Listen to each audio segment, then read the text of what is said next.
So my name is Jessica Maher. I'm a game designer on the upcoming Assassin's Creed Valhalla, and my personal focuses are more on user interface and user experience. I wanted to ask just a very broad question to start out. Sure. Valhalla seems to build on a lot of conventions and mechanics that were established in Origins and then fleshed out further in Odyssey. So from your perspective and your experience, what evolves Valhalla further from that formula that we've seen? It's a big question. I think there's so many answers to this, but the big one I would say is I think we've really gone down to our roots. We've really researched, and I think Darby probably covered this as well. We're trying to recap the story or bring it back to its original roots and also expand on it in our new Viking experience. And that's for the narrative. For the interface, of course, we've reused a lot of what we had in Origins and in Odyssey, but we've really revamped that to emphasize on the progression mechanics that have changed. We also have accessibility that we're trying once again to improve upon, and our exploration has also increased significantly, or attempted to improve, of course. So I wanted to ask you about combat. In my demo, it definitely felt heavier and more impactful than previous entries, like the last two in particular. From what I could tell, it's thanks to things like the animation and sort of the brutality of what you're able to do in this Viking experience. So what was your approach, if you did have an approach, to designing combat in Valhalla? So I didn't personally have direct input when it came to the visceral fighting, Right. but what I can talk about is for sure the fight in itself is much crunchier, much more visceral, and especially in boss fights I feel like that is so emphasized just due to the uniqueness of the archetypes, and that is something that a lot of our designers have worked upon. We've really tried to push those archetypes in a much stronger and more unique way, and it also has to fit with the setting, with Vikings and with Saxons. So I know there was a lot of effort on this front, and also how you acquire certain weapons and how you acquire certain gear pieces. Those are all things that we tried to improve and push to really emphasize on that Viking experience. Right. I really liked how it seemed connected to me with the narrative, how you could find weapons, specific named weapons in chests, and then throw that on, and that's just that weapon. It wasn't like an archetype or something that you could find somewhere else. Right. All weapons are unique in this game, so when you find one, it can really shift up the way that you see how you fight as Eivor, and also how you approach battles in general. Each fighting weapon has a certain either a perk to it or a fighting style that comes with it, and that really adds that unique customization approach to how you want to fight, or maybe stealth in. It's up to you, but definitely the weapons have something special in Vikings. I noticed since you talked about you worked on the UI, I'm kind of a nerd for like the overall feeling of how if it's cohesive, and everything about Valhalla to me felt distinctly Viking. Down from like the little boxes that are around the weapons in the inventory screen. How did you kind of come to that design decision to make everything very grounded? Right. So we're really privileged to have Nicolas Eivor as our director for presentation, and his approach was really straightforward. He wanted to emphasize and deepen the narrative even through the interface. So everything was looked in with a lens of how can we make it feel both really harsh and but beautiful at the same time, because those are two important aspects of Viking culture. So that was something that we really tried to represent through our user interface in all of its little details. Awesome. Yeah, I could absolutely tell. That's great. People will be super flattered in my team. It's really been something that we're trying to work upon and improve even now. I wanted to ask you a little bit about stealth. I noticed there's more emphasis in Valhalla with that little mini game where you can kind of one-hit assassinate tougher enemies. What was the motivation behind revamping those options? Right. So just so I'm understanding, you're talking about the mini game for the assassination, right? Yes. Okay. Yeah. So what we wanted to do was, since we don't have levels anymore, which means there's potentially no gating, we still wanted to allow players an opportunity to fight really tough battles or attempt to assassinate really tough opponents. So with that, it's an ability in the skill tree that you can choose to opt into to offer you that chance of perhaps assassinating in one shot. It's not an easy mini game, but it is something that the players get to choose if they feel really adventurous and want to attempt one-shotting really significant opponents. Yeah, I noticed you couldn't one-shot him, but my demoist showed me a way to get above Rued in the demo, and I could actually hop down and deal a pretty significant amount of damage, but it was a very narrow sliver. Like, the margin for error was huge on that one. Yeah, and it really does vary based off of the enemy. Of course, your power indicator and the strength that Eivor currently has at the time is a factor to consider. Okay. So all of those factors play into whether or not they can be truly one-shotted, but you could do some significant damage if ever you were interested in that route. I want to go back to the skill system since you mentioned it. It got a noticeable refresh. It kind of looks like a constellation compared to previous games. It seems like there's a lot of like base stat upgrades, all those little nodes, and then you can like specialize in certain weapon types like hammers over spears. But we have to work through these nodes in order to get to those new fighting abilities, like the little assassination mechanic we were talking about. That's right. So what was the thought behind the redesign for the skills? Right. So one of the things that we really wanted to make sure is that players could approach fight in the way that they felt was most authentic to them. And so we wanted to give that diversity to players. And the skill tree is an attempt to this. We really want players to choose their own paths, and they can't really make mistakes. They can try things and then respec if ever they feel is necessary. But it was definitely an intention for players to have a unique experience within the Assassin's Creed game. My community would, hate me if I didn't ask about social stealth. The demo took place in a friendly, more like rural territory, so I didn't feel like I could test it. But can you share what kind of social stealth mechanics are in Valhalla? Like, can we blend in with crowds? Is there any form of notoriety system where people are actively hunting us? Right. So the stealthing in general is something that we do want to bring back to the franchise, and it is something that was left out of the demo. That said, however, a lot of territories will be using this, and a lot of locations will be applying these. But that's as much as I can comment on the moment. I'm going to ask a viewer question. Sriram on Twitter asked, earlier interviews revealed that the environment is directed more towards movement in Valhalla, such as, if there's not a bunch of buildings, we're not going to be climbing them. Are there improvements to movement mechanics too, or can we expect a similar parkour system to that of Origins and Odyssey? Great question. So for sure, we are trying to improve upon what we have built in Origins and Odyssey. And you're right, one of the big approaches we had to this was definitely terrain in general, so buildings and how we approach things. And we also use these to further our exploration and how you achieve things in general. So exploration and parkour will be really key to a lot of the things you can do in Valhalla. That said, I can't really talk about the specific mechanics that we're trying to enhance on this when it comes to direct parkour. The best of my knowledge is more with the Drakkar, the efforts on that, and also on your companion, so your mount. But I can't speak upon mechanics of parkour. How about we talk about the Drakkar then, because that was a standout for me. I didn't spend a ton of time in it, but I just love the ability to hop right in or like call it with my horn, and then to see like the faces of my Yams Vikings with me, hear their stories, their songs, the really cool like mast thing that would go down when you went under rivers. Can you kind of talk about how you settled on the design for the Drakkar?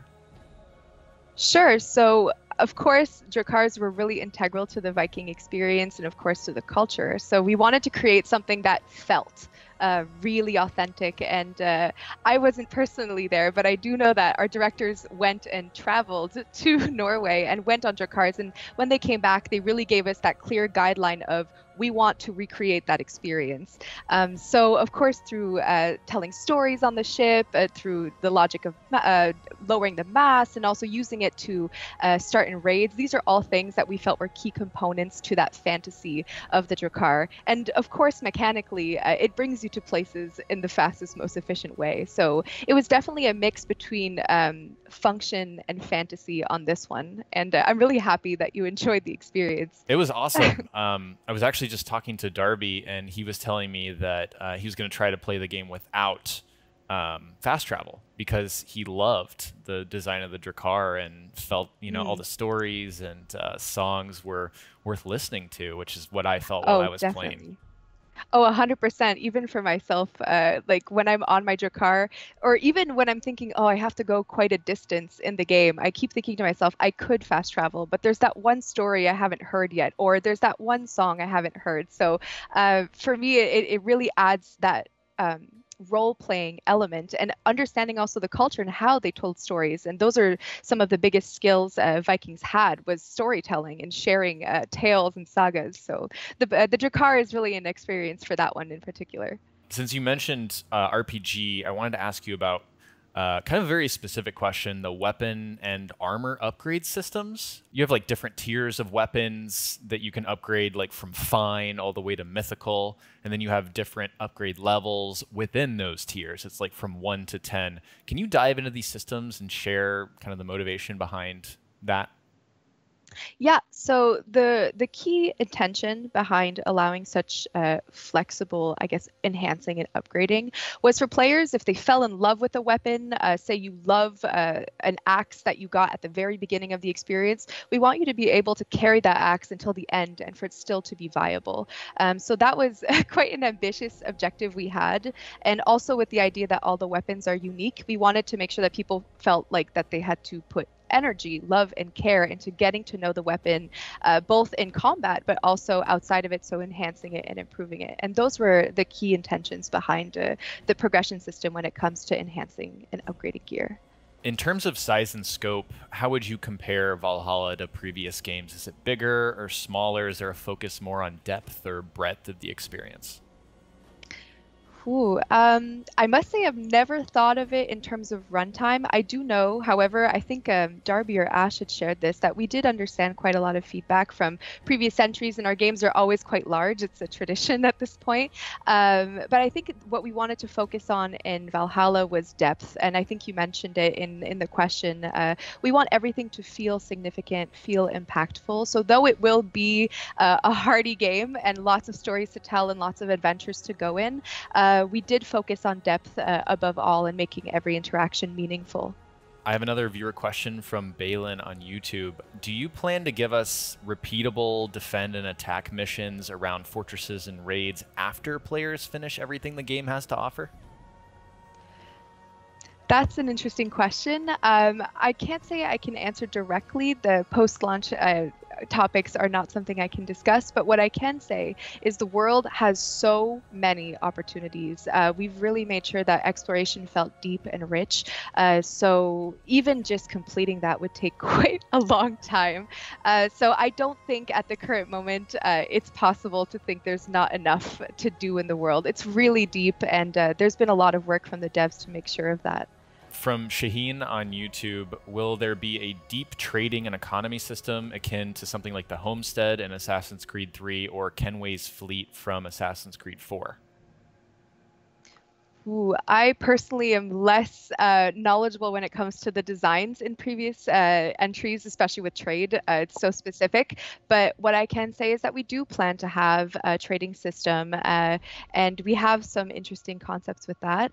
What I would say also is that materials are, when you gain materials, it's not so much about trading them as it is about utilizing them. And sometimes it's for Eivor's benefit, and other times it's for the settlement's benefit. So there's a lot of things to do with the materials, but I would say trading is one facet of the many things you can do with them. Awesome. Since you mentioned settlement, I just wanted to ask, that wasn't something in the demo. but can you give us kind of a general rundown of the settlement and what we can expect from it? What I can say from the settlement is that it is really where home is, where the heart is, and the heart is really the settlement for many things. You know, your people are there, and Eivor's motivations are often driven by the settlement and by the people there. So that is for sure a part that I'm really excited to see players I guess, interact with. But more than that, there's also services that will be available at the settlement. So I believe the tattoo has already been discussed a little bit, but there's many other ways to make the settlement feel like home. And there are so many parts of the core story that are happening there. And that's all that unfortunately we'll be able to say now, but I'm really excited for you to try it once the game launches. Yeah, I can't wait to try it either. I noticed little tidbits, like there are some materials that allow you to upgrade this specific character, you know, the blacksmith. So I noticed a few things, but I'm really excited to see the full thing. Yeah, and that kind of touches on the idea of trading, right? It's not so much trading with currency as it is about trading with skills and trading with talents that people at the settlement have. So everything has an intention, and everything tends to fall back to the settlement when it comes to, you know, exchanging with players. I've got another viewer question from Zuma on YouTube, kind of relating to the settlement. Will we be able to take or request that our settlement members, our clanmates, do certain activities like fishing, hunting? Can we take them with us on little, you know, excursions, I guess? We do plan on having some unique and distinct exchanges with the folks back at the settlement, that's for sure. I think the details will be left once we get to launch, but there are going to be definitely some unique experiences to be had there, for sure. And then I've got another viewer question from Just a Gamer on YouTube. If Eivor kills a king, hypothetically, will the people within the world call him names like Kingslayer or Murderer? Will people treat you according to the actions that you commit in the world? That is such a specific question. I know. But I do appreciate it. It's a good thought.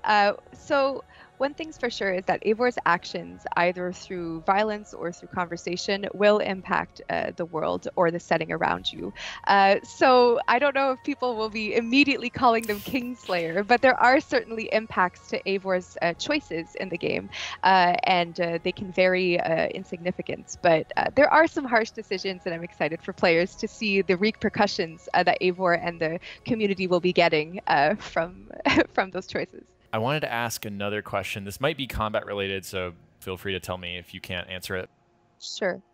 It seems to, like with Odyssey and Origins, there are some more fantastical elements to combat, but we also have this very grounded, authentic design. How do you kind of justify certain liberties, such as flaming swords and the kick of Tyr launching enemies like 20 feet away, and mythical enemies inspired by sagas and folklore? How do you combine that with more of a grounded experience? For sure. So Assassin's Creed Valhalla and most of the franchise prides itself on trying to stay as grounded as possible. And you're right, the UI definitely does that role. And I would say almost all of the gameplay does as well. We certainly have some abilities that Eivor learns, in which if you don't play yourself, you might not see its implications with the real world, but we certainly try to tie everything to a grounded experience or something that has a reason to it.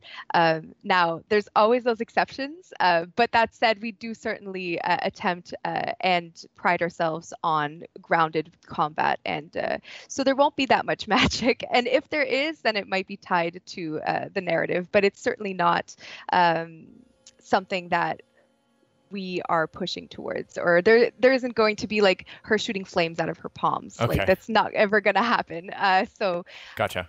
I guess maybe, sorry, if I were to recap my answer, if I can retake, is definitely AC is trying to stay grounded as much as possible, and we want to make sure that combat reflects that. So everything has a reason that is grounded to reality, and for the rest of the abilities, you'll have to try them out yourself, but there's typically a grounded response to why they're there.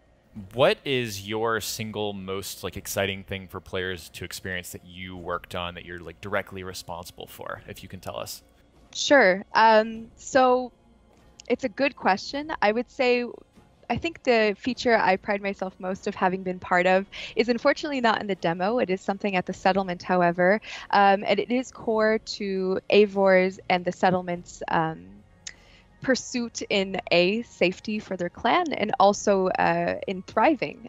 So that is a feature that will be coming in the settlement, and I'm super excited for you guys to see it, but that's all I can say on it for now. So I did a little bit of research before we hopped on, and I saw that you did some UI design for Honor. That's right.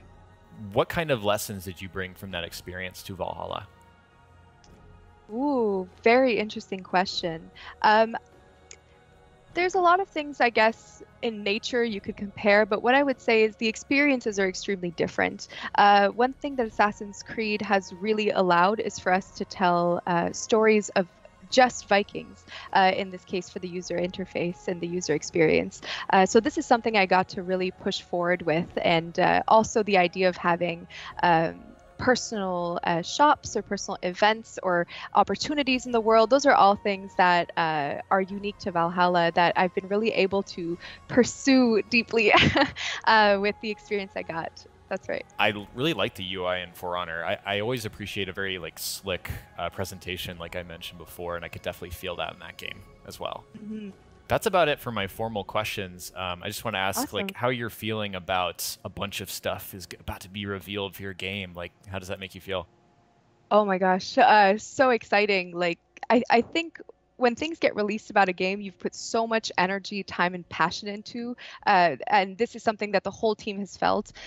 Finally showing pieces of that experience feels like Christmas. Right. It's really exciting for the devs to finally see, I guess, their pride and joy be shown, and the reactions have been so far so wonderful. And honestly, it's nothing but excitement with a tiny bit of nerves, but it's really it's a great experience, and I really can't wait for more people to see what we have to offer in Valhalla and also get their hands on it eventually as well. I can't wait to see more. Personally, I'm really excited just because I've been playing the games since 2007, so Crazy. they're really special to me, and so I loved what I played from the demo. Oh, I'm really happy. I'm really happy.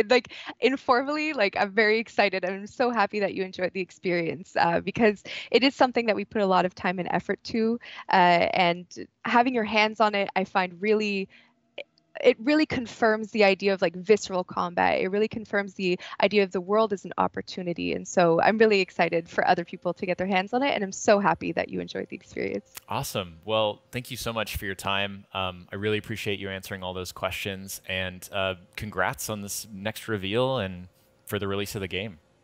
Thank you so much for your questions as well. When is the game releasing? The game will be releasing on November 17th this year. Oh, that's so exciting. I really Official can't announcement.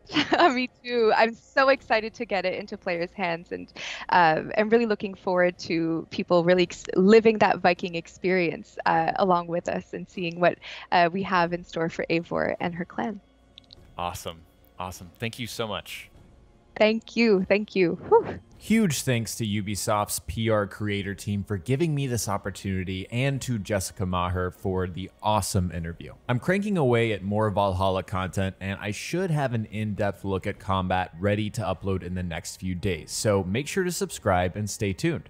Big thanks to my patrons Bill, Grass, Casey, John, Kamal, Patrick, Spyro, Tom, Jackie, and Level 42. If you didn't know, I have a Patreon where you can support me further in exchange for exclusive updates and behind-the-scenes content. Check out the link in the description below for more information. Thank you so much for watching, and I'll talk to you next time.